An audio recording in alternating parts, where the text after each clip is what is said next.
এক শকুন তার বাবাকে বলছে, বাবা আমি মানুষের মাংস খেতে চাই। বাবা বলল, ঠিক আছে বেটা, তুমি ওয়েট করো, আমি নিয়ে আসছি বলে বাবা শকুন উড়ে গেল এবং আসার সময় মুখে করে এক টুকরো মাংস নিয়ে এসে বাচ্চাটাকে দিল। বাচ্চাটা দেখেই বলছে, দূর, এ মাংস আমি আগে খেয়েছি, এটা তো শুয়োরের মাংস, আমি তো মানুষের মাংস খেতে চাই বাবা। তখন বাবা বলল, আচ্ছা বেটা দাঁড়াও, বলে আবার সে উড়ে গেল। আবার কিছুক্ষণ পর আর এক টুকরো মাংস মুখে করে নিয়ে এসে আবার দিল তার বাচ্চাকে। বাচ্চাটা আবার দেখে বলছে, দূর, এই মাংসও তো আমি খেয়েছি, এটা তো গরুর মাংস, আমি তো মানুষের মাংস খেতে চাই বাবা। তখন বাবা বলল, আচ্ছা ঠিক আছে বেটা দাঁড়াও, বলে ওই 2 টুকরো মাংস মুখে করে নিয়ে সে আবার উড়ে গেল।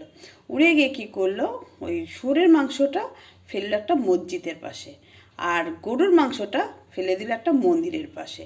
যেই রাখা সেই কাজ, দাঙ্গা লেগে গেল, শয়ে শয়ে মানুষ মৃত হয়ে লাশ পড়ে গেল। তখন শকুন গাছে বসে বসে দেখে গাছ থেকে নেমে বাচ্চাকে নিয়ে নিচে এসে মন খুলে তারা মানুষের মাংস খাচ্ছে। খেতে খেতে বাচ্চা শূকর তার বাবাকে জিজ্ঞেস করছে, আচ্ছা বাবা, এত মানুষের মাংস এলো কোথা থেকে? তখন বাবা শূকর বলছে, এই হলো মানুষ জাত। মানুষ জাতটাই ভগবানের সেরা সৃষ্টি জীব, কিন্তু ধর্ম আর রাজনীতি আমাদের থেকেও এদেরকে হিংস্র বানাতে পারে।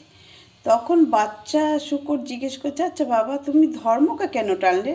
রাজনীতিকেও তো টানতে পারতে, এত নিরীহ মানুষ এইভাবে লাশ হয়ে গেল।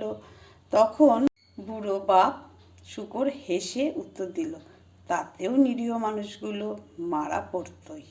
ধর্ম হচ্ছে আবেগের জায়গা, তাৎক্ষণিক কাজ হয়। তা তুমি এখনই মানুষের মাংস খেতে চেয়েছিলে, তাই ধর্মটাকেই টানা হলো। রাজনীতিটা কুটিল এবং জটিল, এটা শুরু হয় দেরি করে এবং সহজে থামেও না। তখন বাচ্চা শূকর বলল, তোমার অনেক বুদ্ধি বাবা।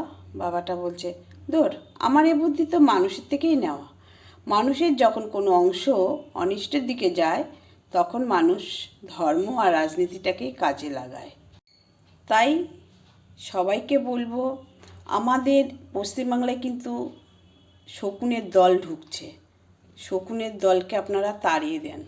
শকুনের চোখ আমাদের পশ্চিমবাংলার ওপর, শকুনকে আমাদের পশ্চিমবাংলায় ঢুকতে দেবেন না।